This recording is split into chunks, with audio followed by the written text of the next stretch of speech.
स्वाध्याय कक्षा 10वीं हिंदी पाठ 3 श्रम साधना।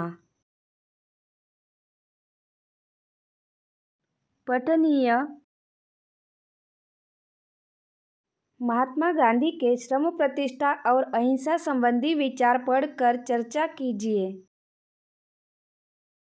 महात्मा गांधी कहते हैं कि एकमात्र वस्तु जो हमें पशु से भिन्न करती है वह है अहिंसा। व्यक्ति हिंसक है तो फिर वह पशुवत है। मानव होने या बनने के लिए अहिंसा का भाव होना आवश्यक है। गांधी जी कहते हैं कि हमारा समाजवाद अथवा साम्यवाद अहिंसा पर आधारित होना चाहिए, जिसमें मालिक मजदूर एवं जमींदार किसान के मध्य परस्पर सद्भावपूर्ण सहयोग हो। निशस्त्र अहिंसा की शक्ति किसी भी परिस्थिति में सशस्त्र शक्ति से सर्वश्रेष्ठ होती है। श्रवणीय। आर्थिक विषमता को दूर करने वाले उपायों के बारे में सुनकर कक्षा में सुनाइए।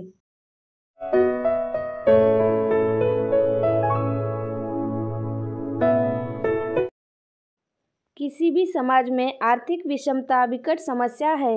इसे खत्म करने के लिए सामाजिक रूढ़ियों को तोड़ने की आवश्यकता है। ऐसा होने पर ही आर्थिक समानता वाले सभ्य समाज की नींव रखी जा सकेगी। आर्थिक विषमता हमेशा मानवता के लिए घातक साबित हुई है।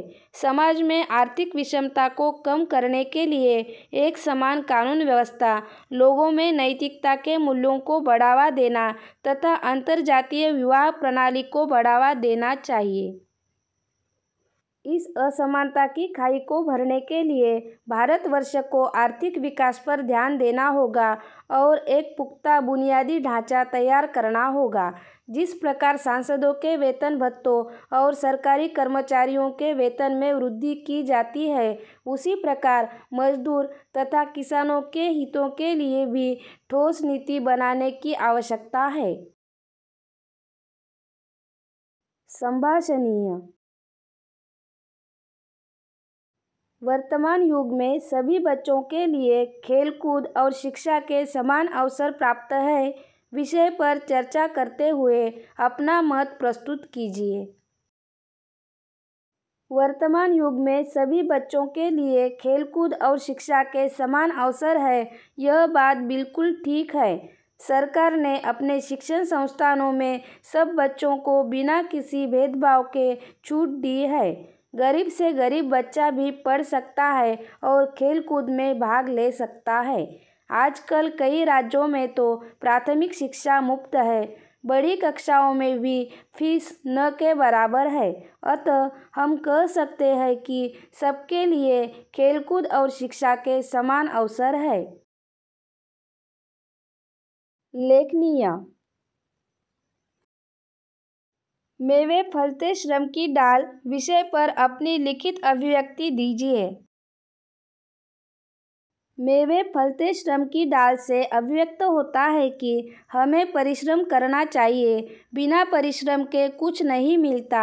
हम अक्सर देखते और सुनते हैं कि परिश्रम और कर्मनिष्ठा से ही इंसान उन्नति पाता है।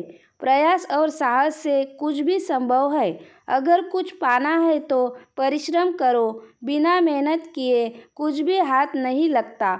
अगर हम मेहनत से काम करेंगे तो उसका फल जरूर मिलेगा। सूचना के अनुसार कृतियाँ कीजिए। उत्तर लिखिए। व्यापारी और उद्योगपतियों के लिए अर्थशास्त्र द्वारा बनाए गए नए नियम। खरीद सस्ती से सस्ती, बिक्री महंगी से महंगी। संपत्ति के दो मुख्य साधन, सृष्टि के द्रव्य, मनुष्य का शरीर श्रम। समाप्त हुई दो प्रथाएं, गुलाम की प्रथा, राज प्रथा। कल्याणकारी राज्य का अर्थ, सब तरह के दुर्बलों को राजसत्ता द्वारा मदद दिया जाना। कृति पूर्ण कीजिए। गांधी जी द्वारा शोषण तथा अशांति मिटाने के लिए बताए गए सूत्र।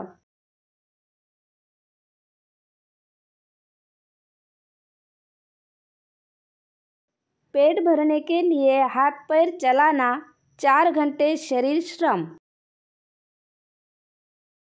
ज्ञान प्राप्त करने और ज्ञान देने के लिए बुद्धि का उपयोग करना, 4 घंटे बौद्धिक काम। तुलना कीजिए। बुद्धिजीवी, श्रमजीवी। बौद्धिक काम करना, शारीरिक काम करना। अधिक आमदनी, प्रतिष्ठित एवं सुखमय जीवन। कम आमदनी, प्रतिष्ठा नहीं, कष्टमय जीवन। लिखिए।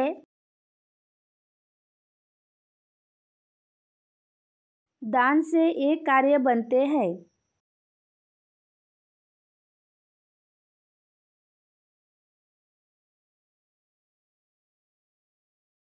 अस्पताल, विद्यालय।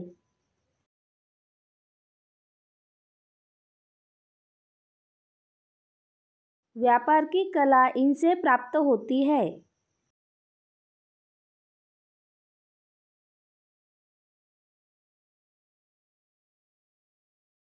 विद्यालयों से, अपने साथियों एवं समाज से। पाठ में प्रयुक्त ईक प्रत्ययुक्त शब्दों को ढूंढकर लिखिए तथा उनमें से किन्हीं 4 का स्वतंत्र वाक्यों में प्रयोग कीजिए। आर्थिक, प्राकृतिक, श्रमिक, सामाजिक, प्राथमिक, बौद्धिक। आर्थिक, हमारे किसानों की आर्थिक दशा बहुत खराब है। श्रमिक, किसान बहुत श्रमिक होते हैं। सामाजिक, सामाजिक जीवन अब विकसित हो गया है। बौद्धिक, हर बच्चों की बौद्धिक क्षमता अलग अलग होती है। पाठ में कुछ ऐसे शब्द हैं जिनके विलोम शब्द भी पाठ में ही प्रयुक्त हुए हैं। ऐसे शब्द ढूंढकर लिखिए। हाड़, मांस। प्रत्यक्ष, अप्रत्यक्ष। देश, विदेश। हाथ, पैर। स्वार्थ, परार्थ। अमीर, गरीब।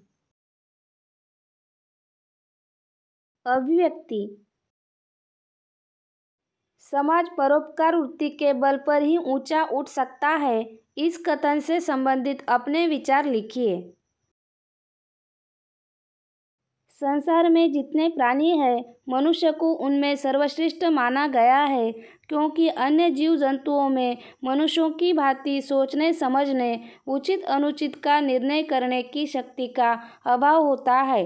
अतएव अपने विवेक से हमें भी परोपकार करना चाहिए। प्यासे को पानी पिलाना, भूखे को भोजन प्रदान करना तथा जरूरतमंद को आवश्यक मदद प्रदान करना, यह सब परोपकार के कार्य है, जिससे लोगों का भला होता है और समाज में एक सद्भावना पनपने लगती है। परोपकार का कार्य आप छोटे से लेकर बड़े स्तर तक कर सकते हैं। इसी भावना से प्रेरित होकर हमारे देश में अनेक अस्पताल, शिक्षा संस्थाएं तथा अन्य कल्याणकारी संस्थाएं खुली हुई है, जहां पर कई धनिक वर्गों द्वारा एवं सरकार की तरफ से सहायता प्रदान की जाती है। फलतः परोपकार के कार्य संपन्न होते हैं। इसी सहयोग एवं सोच द्वारा समाज का उत्थान होता है। भाषा बिंदु। निम्न वाक्यों में अधोरेखांकित शब्द समूह के लिए कोष्ठक में दिए गए मुहावरों में से उचित मुहावरे का चयन कर वाक्य फिर से लिखिए। इज्जत उतारना, हाथ फेरना, कांप उठना, तिलमिला जाना, दुम हिलाना, बोलबाला होना। करामत अली हौले से लक्ष्मी से स्नेह करने लगा। वाक्य करामत अली हौले से लक्ष्मी पर हाथ फेरने लगा। सार्वजनिक अस्पताल का ख्याल आते ही मैं भयभीत हो गया। वाक्य सार्वजनिक अस्पताल का ख्याल आते ही मैं कांप उठा। क्या आपने मुझे अपमानित करने के लिए यहाँ बुलाया था? वाक्य क्या आपने मेरी इज्जत उतारने के लिए यहाँ बुलाया था? सिरचन को बुलाओ, चापलूसी करता हुआ हाजिर हो जाएगा। वाक्य सिरचन को बुलाओ, दुम हिलाता हुआ हाजिर हो जाएगा। पंडित बुद्धिराम काकी को देखते ही क्रोध में आ गए। वाक्य पंडित बुद्धिराम काकी को देखते ही तिलमिला उठे। निम्नलिखित मुहावरों का अर्थ लिखकर उनका अर्थपूर्ण वाक्यों में प्रयोग कीजिए। गुजर बसर करना, जीविका चलाना, किसान किसी तरह अपनी गुजर बसर कर लेते हैं। गला फाड़ना, ऊंची आवाज में बोलना, झगड़े में सखाराम तुकाराम पर नाहक गला फाड़ रहा था। कलेजे में हुक उठना, कसक होना, माँ जब भी अपने फौजी बेटे को याद करती उसके कलेजे में हुक उठती।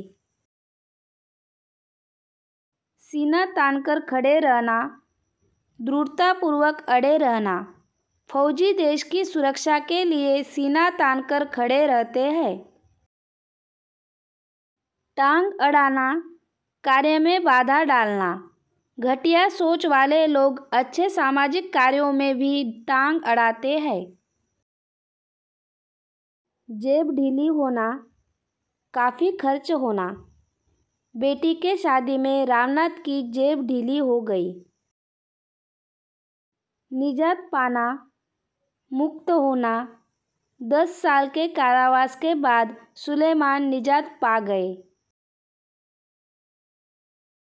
फूट फूट कर रोना, बिलखते हुए रोना, जलती हुई कपास देखकर किसान फूट फूट कर रोया। मन तरंगायित होना, मौज में आना, बगीचे में आते ही बच्चों का मन तरंगायित हो गया। मुंह लटकाना, निराश होना, पिताजी के डांटने पर बेटा मुंह लटकाकर बैठ गया। पाठ्यपुस्तक में आए मुहावरों का अपने वाक्यों में प्रयोग कीजिए। विवेक जागरूक होना, उचित शिक्षा से मनुष्य का विवेक जागरूक होता है। कृतज्ञ रहना, हमें किसान और सैनिकों के प्रति हमेशा कृतज्ञ रहना चाहिए। पराधीन रहना, कोई भी व्यक्ति पराधीन रहना नहीं चाहेगा। हीन दर्जा से देखना, कई अमीर लोग गरीब लोगों को हीन दर्जा से देखते हैं। कर्तव्यपरायण होना, कर्तव्यपरायण होने से ही मंजिल मिलेगी। श्रद्धा रखना, हमें खुद की मेहनत पर श्रद्धा रखनी चाहिए। उपयोजित लेखन,